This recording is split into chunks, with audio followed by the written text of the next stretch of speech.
चलिए बता दें आपको कि क्या तैयारी है अल्टीमेटम खत्म होते ही प्रशासन की। अल्टीमेटम खत्म होते ही अब बुलडोजर एक्शन की तैयारी है। बहराइच में बुलडोजर एक्शन की तैयारी पूरी कर ली गई है। अवैध दुकान मकान पर यह कार्रवाई होगी और उनको चिन्हित भी कर लिया गया है।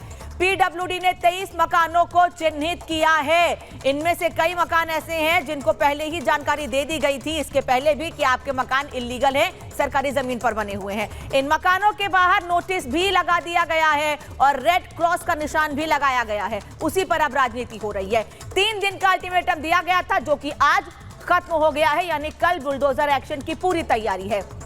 पीडब्ल्यूडी का अल्टीमेटम मैंने बताया आपको कि आज खत्म हो चुका है और कल किसी भी वक्त बुलडोजर एक्शन हो सकता है, जिसको लेकर लोग घर खाली कर रहे हैं खुद अपना। बल्कि कई लोग तो ऐसे हैं जो हथौड़ी लेकर खुद ही अपना घर भी तोड़ रहे हैं क्योंकि इल्लीगल है उनका घर, उनको इसकी जानकारी मिल चुकी है। बुलडोजर एक्शन से लोगों में डर फैल गया है और अब इसीलिए मुख्यमंत्री कहते रहे हैं कि अब या आगे या पहले जिन्होंने भी माहौल खराब करने का प्रयास किया है उन पर ऐसे ही कार्रवाई जारी रहेगी। खुद ही लोग घर खाली कर रहे हैं, अपने घरों में जो इलीगल कंस्ट्रक्शन है उसको तोड़ रहे हैं। पूरे इलाके में भारी पुलिस फोर्स को तैनात कर दिया गया है जिससे कि कोई भी इस अतिक्रमण को हटाए जाने के दौरान कोई भी हंगामा ना हो सके। कोई भी ऐसा तत्व जो वहां शांति व्यवस्था खराब करने की कोशिश करे उस पर वैसे ही कार्रवाई की जाएगी और इसीलिए पहले से ही पुलिस फोर्स तैनात है। लेकिन अब आपको बताते हैं कि एक तरफ बहराइच में बुलडोजर एक्शन हो रहा है, उस पर लोग सवाल खड़े कर रहे हैं, लेकिन मुजफ्फरनगर में क्या हो रहा है उस पर लोगों की जबान पर ताले लग गए हैं। क्या हुआ है मुजफ्फरनगर में, हम क्यों कह रहे हैं कि मुजफ्फरनगर बच गया है? दरअसल मुजफ्फरनगर में तनाव की स्थिति बनी हुई है और वहां पर स्थिति ऐसी कि जगह जगह पर आगजनी की गई है। सोशल मीडिया पर आपत्तिजनक पोस्ट किए जाने को लेकर नाराजगी हुई थी। आपत्तिजनक पोस्ट पर बवाल इतना हुआ कि 500 से 700 लोग सड़कों पर उतर आए हैं। धार्मिक भावना आहत करने का आरोप लगाते हुए लोगों ने एक शख्स के घर पर पथराव किया है, उसकी दुकानों में तोड़फोड़ की है। मुस्लिम समुदाय सड़कों पर उतरा है और 100-200 की संख्या में नहीं, पुलिस का कहना है कि 700 के करीब लोग सड़कों पर उतरे हुए थे। पुलिस के साथ धक्का मुक्की भी की गई है क्योंकि पुलिस उन्हें नियंत्रित करने की कोशिश कर रही थी। भीड़ ने युवक के घर पर पथराव किया है, वहां पर आग लगाने की कोशिश की गई है। पुलिस ने युवक को गिरफ्तार कर लिया है जिसने आपत्तिजनक पोस्ट किया था, लेकिन उसके बाद भी किस तरह से धर्म के नाम पर इतना बड़ा मजमा लग जाता है, कैसे लोग इकट्ठे हो जाते हैं, माहौल खराब करते हैं, ये मुजफ्फरनगर से सामने आया। लेकिन बहराइच में रामगोपाल मिश्रा को मार दिया गया, कोई सड़कों पर नहीं आया, किसी के मुंह से आवाज तक नहीं निकली है। युवक के खिलाफ मामला दर्ज कर लिया गया है। 700 अज्ञात लोगों के खिलाफ मुकदमा दर्ज कर लिया गया है।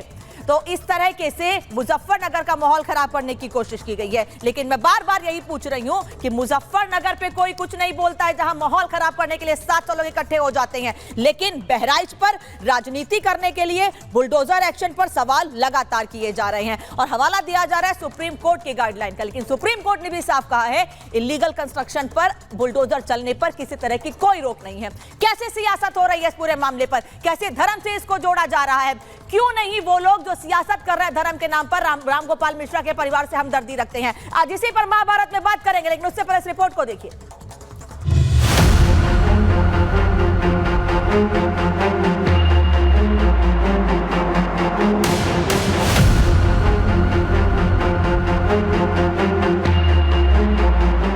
दंगाइयों का घर चलेगा बुलडोजर,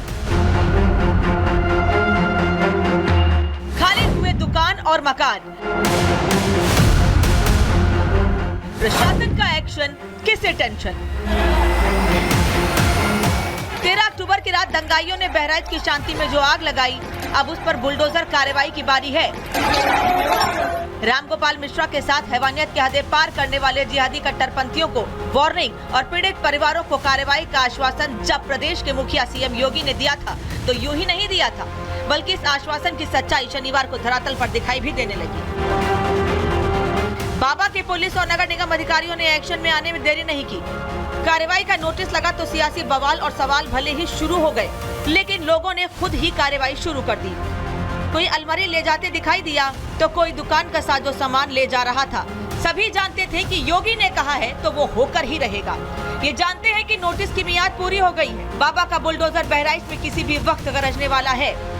बहराइच के महाराजगंज में 23 घरों को नोटिस दिए जाने के बीच अब कैसे यहां पर लोग जो हैं वो अपने घरों को खाली कर रहे हैं, कैसे अतिक्रमण जिन इलाकों में हैं उन इलाकों से कैसे टीन शेड हटाए जा रहे हैं, वो आप इन तस्वीरों के जरिए देख सकते हैं।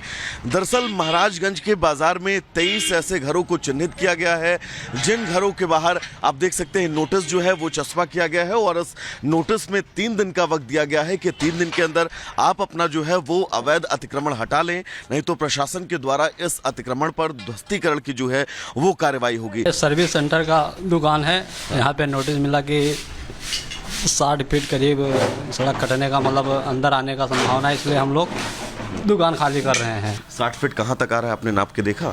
जी बहुत आगे तक आ रहा है, पूरा ये जा रहा है। अच्छा, ये पूरा जा रहा है। पूरा जा रहा है। बहराइच मामले में प्रशासन अपना काम कर रहा है, लेकिन बुलडोजर कार्रवाई की तैयारी पर सियासी बवाल मचा हुआ है। बुलडोजर को कटघरे में खड़ा कर रहे हैं, अलग अलग हथकंडे अपनाए जा रहे हैं, मुस्लिमों और मस्जिदों तक को हथियार बनाया जा रहा है।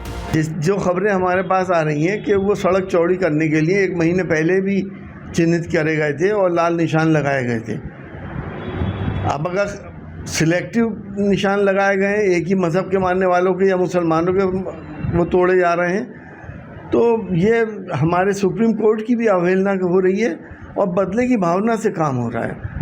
बुलडोजर चलाने का, ध्वस्त करने का ऐसा कोई प्रावधान नहीं है और जोगी बाबा पता नहीं क्यों कर रहे हैं, उनकी अपनी अलग व्यवस्था है, अलग इस प्रदेश में कानून चलाना चाहते हैं और ये बातें तो कानून के राज में संभव नहीं है। आप अपराधियों वाला प्रोसीजर अपना रहे हैं या कानून के रक्षक वाला? तो दुर्भाग्यपूर्ण तरीके से भारतीय जनता पार्टी की सरकार में पुलिस जो अपराध को कम करने के लिए अपराधियों वाला प्रोसीजर अपना रही है, ऐसा हमारा आरोप है। अभी बहराइच का मामला शांत भी नहीं हुआ कि दूसरी तरफ मुजफ्फरनगर के बुढ़ाना कस्बे में फेसबुक पर इस्लाम के खिलाफ आपत्तिजनक टिप्पणी से माहौल तनावपूर्ण हो गया। मुस्लिम समुदाय हजारों की संख्या में सड़कों पर उतर आया और भारी हंगामा शुरू हो गया। प्रदर्शनकारियों ने पुलिस के साथ धक्का मुक्की भी की, जिससे स्थिति बेकाबू हो गई। जब भीड़ यहाँ से डिस्पर्स हो रही थी तो कुछ लोगों ने जो अभियुक्त था पहले मुकदमे में, उसकी दुकान पर पत्थर फेंके। मेरे द्वारा खुद मौका मुआयना किया गया, उसमें भी मुकदमा पंजीकृत कर लिया गया है। जिन्होंने भी कानून का उल्लंघन किया है उनको चिन्हित करके उनके विरुद्ध कठोरतम कार्रवाई की। ऐसी नफरती साजिश उत्तर प्रदेश में कोई नई बात नहीं है। नई बात तो ये है कि अब इन बयानों पर सरकार तुरंत और तबीयत से कार्रवाई करती है, क्योंकि बाबा का आश्वासन, वार्निंग और आदेश है। अपराध किया है तो अंजाम भुगतना होगा। सुरक्षा में सेंध लगाने का कार्य करे क्या तो अगले चौराहे पर उस सोहदे का इंतजार यमराज कर रहा होगा, उसको फिर यमराज के यहाँ भेजते से कोई रोक नहीं पाएगा। ऐसे में सवाल यह है कि क्या उपचुनाव की वजह से सूबे में तुष्टीकरण की राजनीति शुरू हो गई है? उपद्रवियों पर कार्रवाई तो विपक्ष को क्यों tension? Bureau report, Republic Bharat.